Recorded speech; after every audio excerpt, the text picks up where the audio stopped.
Rodrigo Rodrigues de novo, professor de Física, última aula do módulo 4, né? Então bora lá, a gente vai falar um pouquinho sobre torque, também conhecido como momento de uma força, e vai falar também sobre trabalho. Vamos lá! Torque é o que a gente precisa para conseguir girar alguma coisa que não está girando, né? Ou então mudar o giro de alguma coisa, né? Mudar a velocidade de giro de alguma coisa que já está girando. Então agora, para fazer girar, a gente não precisa só de força, a gente precisa de torque. Dependendo do caso, a força sozinha não vai conseguir girar o negócio nunca, né? Então, eu coloquei um exemplo aqui, por exemplo, para eu conseguir desapertar uma porca. Geralmente a gente usa esse tipo de chave, né? A chave serve o quê? Para a gente conseguir aumentar o nosso M aqui, que é o momento de uma força, né? Também conhecido como torque, é a mesma coisa. Sempre que eu falar momento de uma força ou torque, estou falando da mesma coisa. Então, para eu conseguir aumentar o torque, né, eu uso uma chave. Para quê? Para que eu tenha um negócio chamado de braço de alavanca. Quanto mais distante do eixo de rotação for aplicada a minha força, menos força eu vou precisar, né? Então, quanto maior essa chave minha, mais fácil, né? Menos força eu vou precisar para conseguir produzir essa rotação, né? Então, o torque, ele é baseado nisso aí, né? Como que você calcula o torque? É a força que você faz, né? Então, a força tem sua importância, mas ela não é sozinha. Ela também precisa de um braço de alavanca. Ou seja, se eu chegar aqui e apertar, né? Eu estou apertando na mesma direção, aqui no mesmo rumo do eixo de rotação.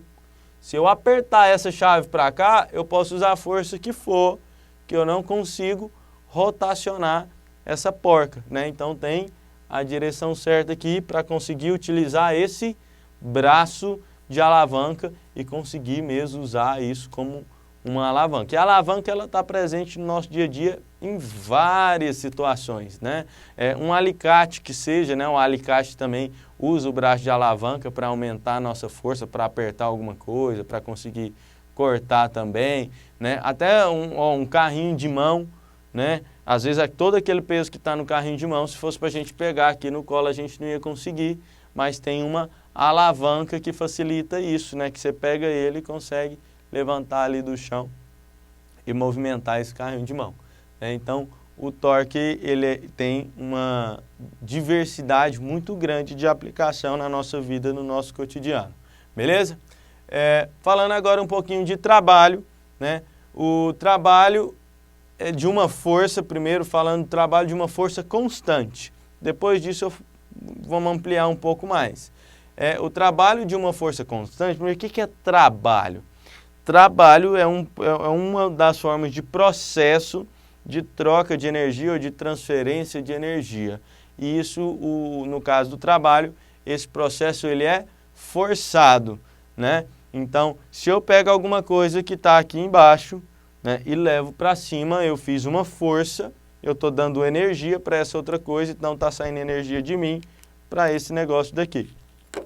Às vezes a gente não consegue perceber essa transferência de energia, porque ao mesmo tempo que você está transferindo, aquela energia já está sendo dissipada. É o caso, por exemplo, de você empurrar um carrinho de compras, né? Você empurra o carrinho de compras, sim, você está transferindo energia para ele, por isso que ele entra em movimento e se mantém em movimento, só que tem algumas outras coisas, o atrito com o chão, o atrito do rolamento, que vai dissipando e tirando essa energia que você está transferindo para o carrinho. E como é que a gente calcula essa energia, né?